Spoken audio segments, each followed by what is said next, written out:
Pwani, Shela, Ganda, and Tezo.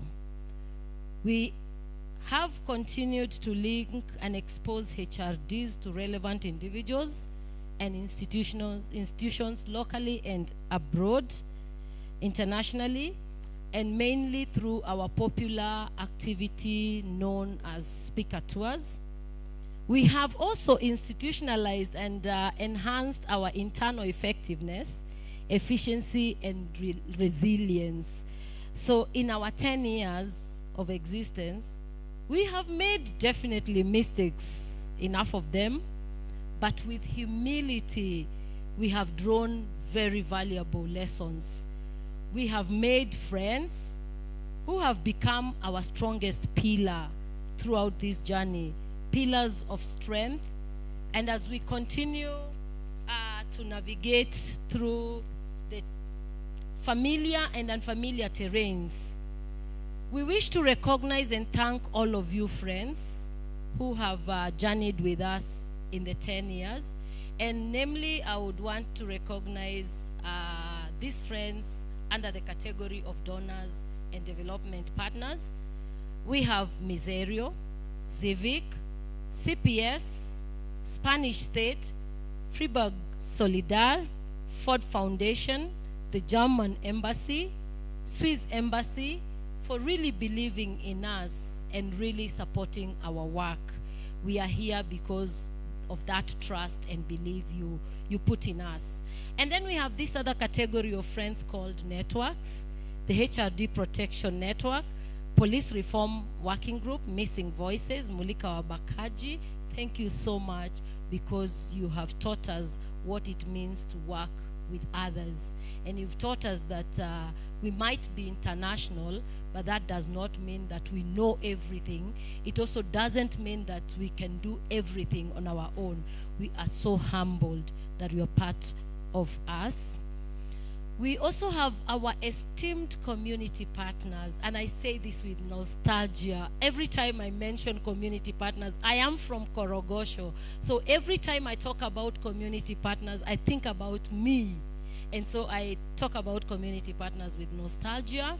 You have been amazing.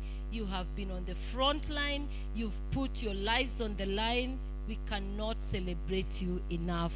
Thank you so much for agreeing to teach PBI what it means to work with community partners in all the 11 communities. And we are hoping that we will go beyond.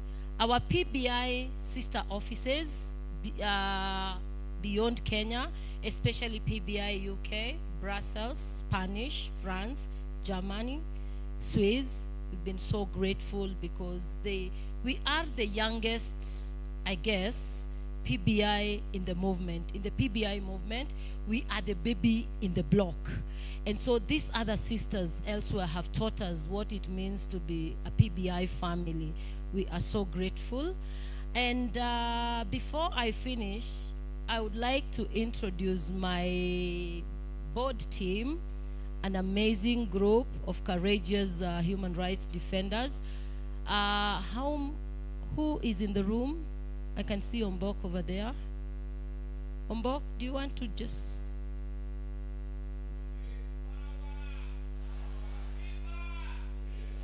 Thank you so much. Ombok Otieno there. He's a renowned HRD, a crusader of active nonviolence, and founder, board member of PBI Kenya. Thank you so much, Ombok, for journeying with us for all these years. When Nonviolent Peace Force requested PBI to come to Kenya before 2007, it's basically Ombok who wrote that letter, because Ombok sat in the Nonviolent Peace Force office that time. So Ombok is pre-PBI. Thank you so much, comrade. Is Dixon in the room? Okay, Dixon is not here. We have Dixon, who is senior auditor with KPMG, but also the treasurer for PBI Kenya, who's supposed to be here. We have Enrica. Is Enrica in the room? No, Enrica was also supposed to be in the room. She is the secretary. Enrica Odulo is a senior counsel advocate of the High Court, but also founder, board member of PBI Kenya, and the secretary of PBI Kenya. We have others that are not Kenyan board members. We have Brandon, who all of you or majority of you know. Brandon is here with us in spirit. Let's clap for Brandon. We have Altea. Altea is our board member in Geneva. She couldn't make it to this launch, this celebration, but she asked me to pass her best regards to all of us. A clap for Altea. And then we have Jacqueline. Jacqueline joined the board 2 years ago, but before that she had been working with the International Secretariat of PBI, and she was in the Secretariat, and when she left the Secretariat and left the organization, she came back as a board member of PBI. So she is so much into administrative work, and we are so glad to have Jacqueline in absence. Jacqueline is British. She sits in London. A clap for Jacqueline. And then we have Alberto. Right. Alberto is an ex officio of the board. He sits in the board, and he whips us when we forget to become who we are supposed to be. And so he's been playing a very major role, a very critical role of just reminding us, you guys, you are here for a purpose. And thank you so much, Alberto. A clap for Alberto. As I conclude, I'd like to say, and my name is Naomi Baraza. I am a human rights defender. I'm also a founder board member of PBI Kenya, and I'm happy to be around. Asante. So as I conclude, being among the youngest PBI office and the only one in Africa, we feel we have been tried and tested. We have passed the threshold. At 10, we are confident and determined. As we march into the next decade, we hope that all of you will be part of our next bold journey of courage. Perhaps exploring beyond the Kenyan borders, maybe to just expand the African territory as PBI Kenya. Asanteni sana sana, and happy 10th birthday, PBI Kenya.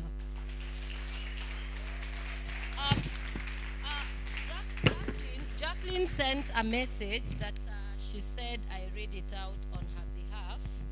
So it's a message. I was going to forget it.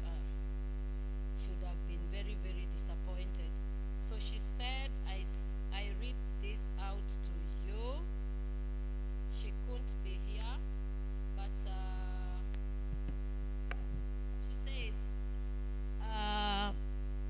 please extend my warmest congratulations to the PBI Kenya team, past and present, and especially those of you who have endured the entire experience.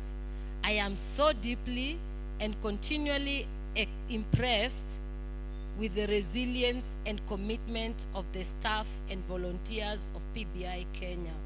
And I am enormously grateful for the many partners in the community who have embraced, encouraged, and shaped the work of PBI in Kenya. May you all enjoy this day and many more, working together for the protection of human rights in Kenya. With courage and solidarity, Jacqueline Nightingale.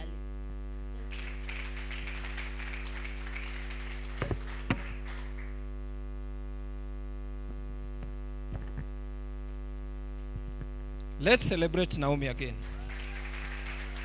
Vizuri, tupigie makofi vizuri. We all know Naomi ni shujaa, si ndio? Viva comrades, viva! Long live community organizing, long live! I want to take this chance now to invite, as has been said by Naomi and also by the County Director Alberto, is that the German Embassy is one of the key partners and supporters of Peace Brigade International. And of course, we had invited the ambassador, but due to unavoidable circumstances, he could not make it. However, he is very, very ably represented by the Deputy Head of Mission and Head of the Economic Department, Mr. Alexander Fairley. Let's put our hands together for Mr. Alexander. Tumpigie makofi akija. Karibu sana.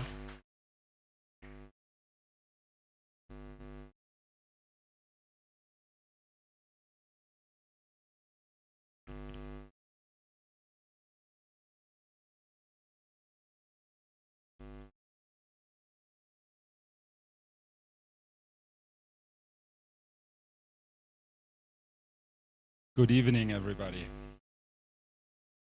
It's a great pleasure and honor to be here today and celebrate a decade of courage with you. It's fascinating to see you all, and the variety of people that are here today is really a great joy. Honorable Okia Omtata, Senator of Busia County, Mrs. Naomi Baraza, and Mr. Alberto Fate, and all the others. You are the heroes, and you are the ones I think we celebrate today. You know, I have been in this country for 9 months only, so probably I'm the youngest amongst you here in Kenya. Not by age, but by citizen or residence here in Kenya. And most of the time I see the beautiful places, the rich and nice people and the beautiful people. And sometimes it's very healthy also to see the other side of a society. And every society has different facets and brighter sides and not so bright sides. For instance, this morning I was in a children's home that is run by very encouraging and very strong ladies. They care for sometimes babies whose mothers are in prison. They care for pregnant girls at the age of 12 that have already children or are just pregnant, who have been raped, who have been kept under very dire situations, who have not had any education so far. And this is also, I think, one kind of human rights defense that you can do. So that shows me that what you all do has a big variety of action, and there are many different facets of human rights defenders, and I think that's good. And I think the situation here in the country is very lively. You have the space, you can do your work, and it's very encouraging to see that you're all here. We have been supporting PBI's work here in Kenya for many years now. We have seen that the PBI has been doing good work, but it also shows that need of support for human rights remains relevant until today. This is especially true when it comes to women's rights and women human rights defenders. I'm therefore very proud that today we are also celebrating the launch of the new Women Human Rights Defenders photo book. Because genuine equality has not yet been achieved in any country in the world, Kenya and Germany included. Gender equality makes society stronger and more resilient. Strengthening the rights, the resources and the representation of women and girls is fundamental to economic growth and development in a country. This is why Germany is following a feminist foreign and development policy. Let me take a minute to explain briefly what this policy is all about. Feminist foreign and development policy offers ways of tackling the problems of discrimination, oppression. It is grounded in the conviction that all people enjoy the same rights and deserve the same freedoms and opportunities. It also rests on the understanding that societies are more peaceful and prosperous if all people are able to participate in political, social, and economic life. It seeks to achieve gender equality worldwide and to guarantee that all people have equal representation in all areas of life, that everyone has equal access to resources. The German government is very strong in these in this policy. Since we have our current government, which was installed 2.5 years ago, embassies have to report every year what they do to promote women and other neglected parts of the society. Against this background, the embassy has supported many human rights projects in Kenya, including the excellent work PBI Kenya is doing. Let me single out the Women Human Rights Defenders Toolkit, which was developed by PBI and which provides human rights defenders with information and tools useful for improving their understanding on security and protection. The network of toolkit users has increased the confidence and the professionalism of human rights defenders and improved their ability to engage with diverse actors. This proves that there is great need for continued collaboration and cooperation with all stakeholders involved. Only when we work committedly towards a common goal can we truly achieve development for all.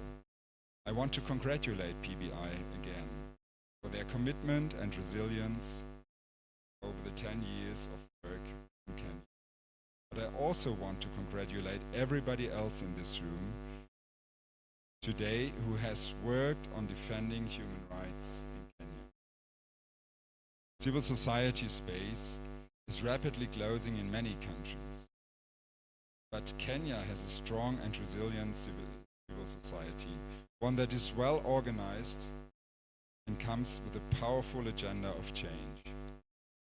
Strong civil society space in Kenya makes the country a hub, a role model in the region. Defending and further expanding the resilient Kenyan civil society is therefore of strong importance. PBI is a very active and important member of the civil society and human rights defenders network in Kenya. You advocate against corruption and for democratic institutions, for safe spaces for human rights defenders, and to protect the rights of minorities such as LGBTIQ+ people, among many other issues. I look forward to witnessing the continued positive impact that your work will keep having in Kenya. We are committed to play our part and to support the important work you are doing. I wish PBI and all the human rights defenders in the room great success going forward. Thank you very much.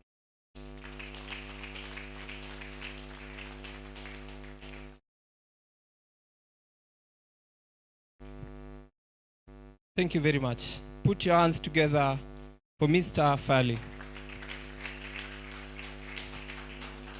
And now we come to our keynote speaker of the day. And I think most of you can guess who this is. Can you? Viva, comrades, viva! Can you guess who this is? You're not sure. No, you're not sure. Can you guess who this is? This side, they're not sure. I think there's another keynote speaker here. But it's okay. Can you guess who is the keynote speaker? Okay. Before I officially invite the keynote speaker, I just want to read a very short profile of who this great man is. Viva, comrades, viva!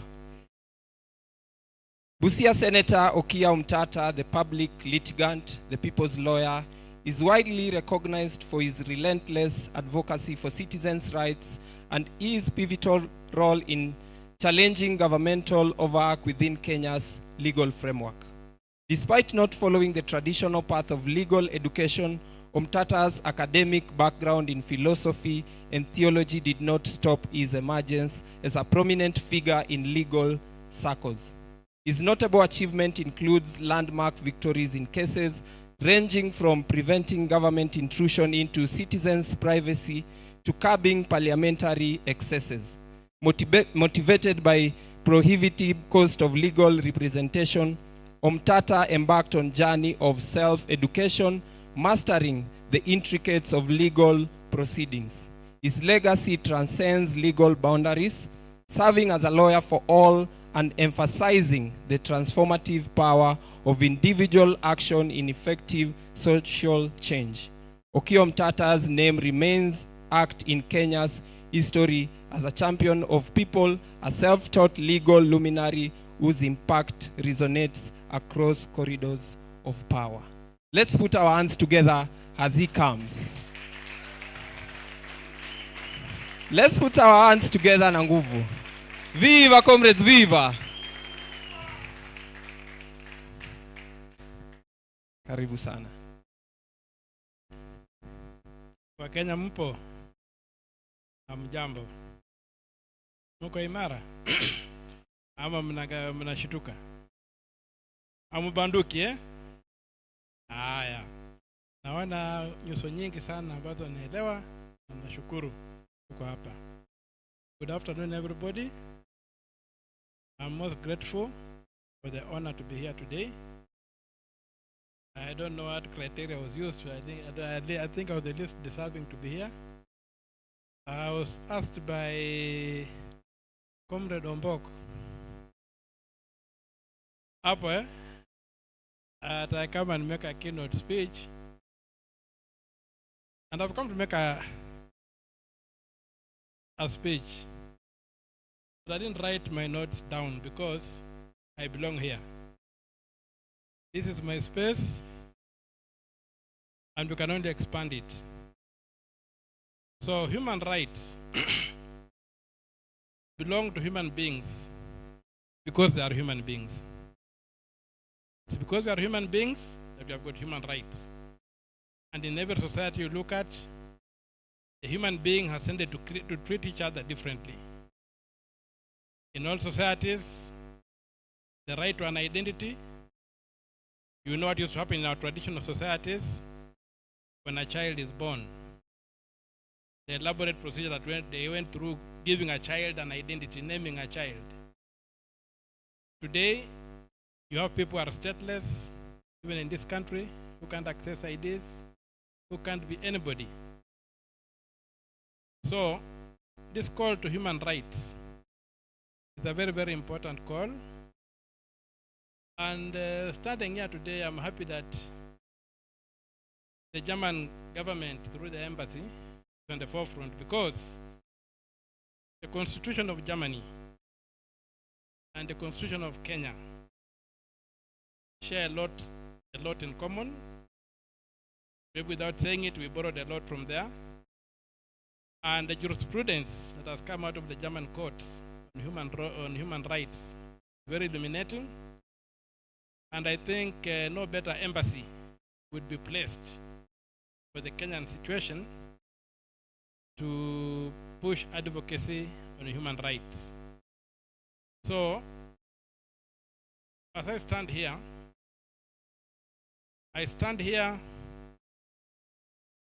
to acknowledge that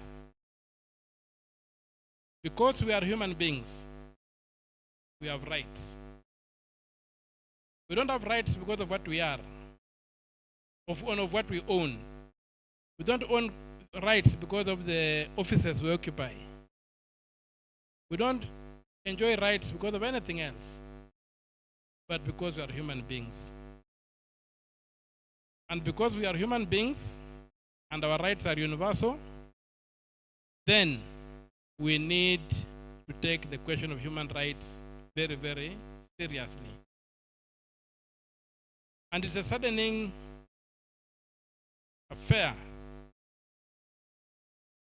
that human rights for human beings also require a certain level of material well-being to be fully enjoyed.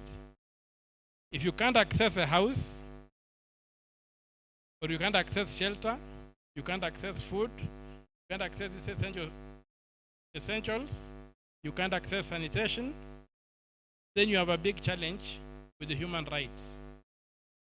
And that's why then spaces like this must help us formulate policy or come up with policy frameworks that will then enable politicians come up with the structures that help organize society in a manner that it allows,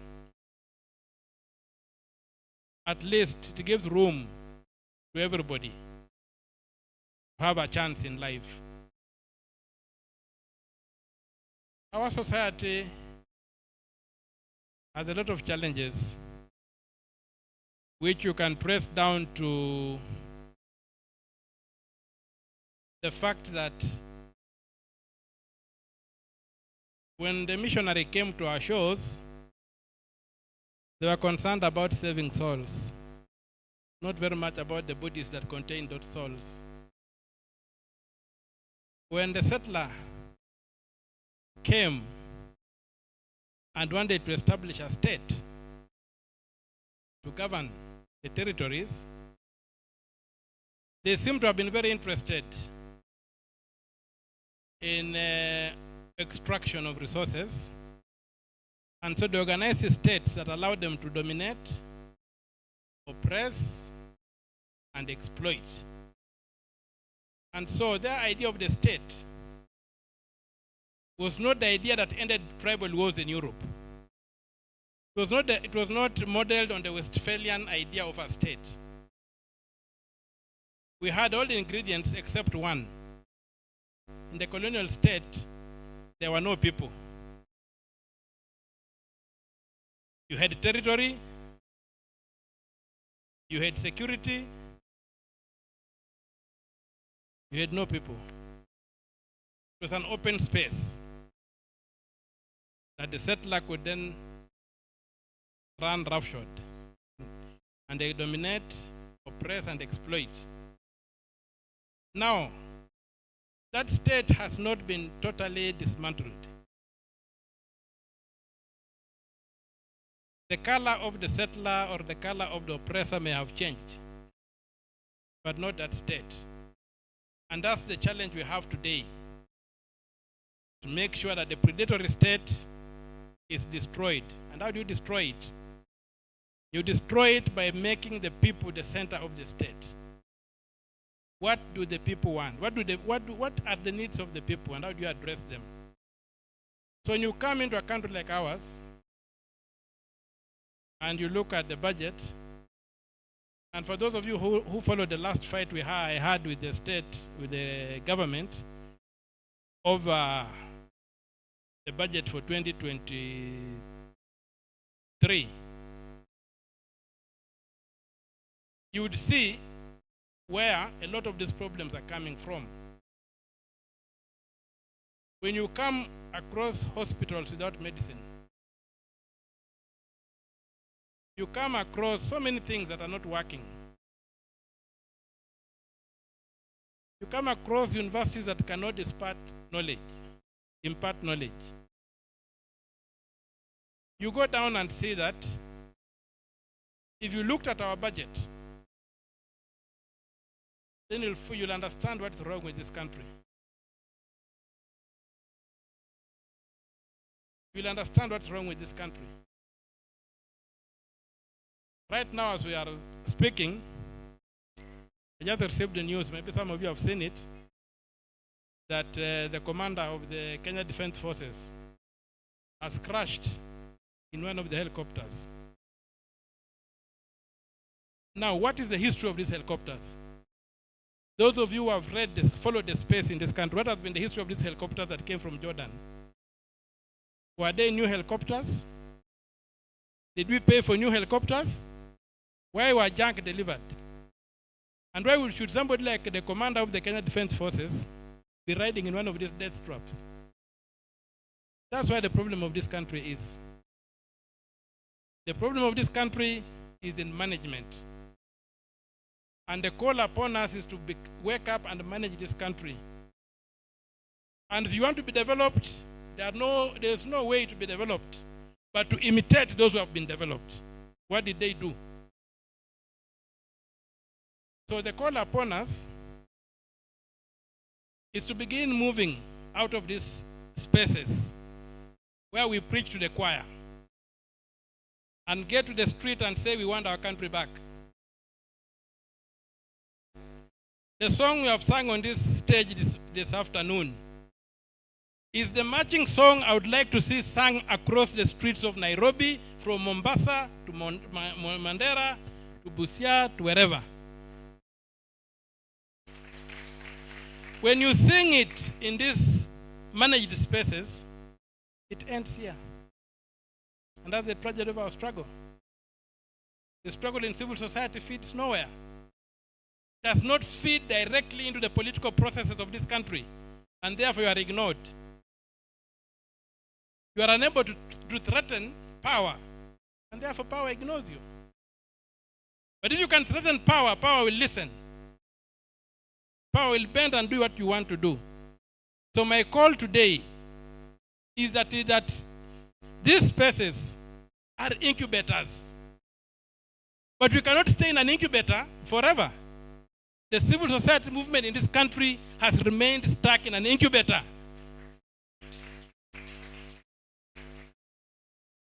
Even a baby is put in an incubator, even from the mother's womb, it lives and goes. You have had very good friends, have supported us, have given us all we need, have given us all the ideas. They end up here. I've never heard this song sung at a political rally.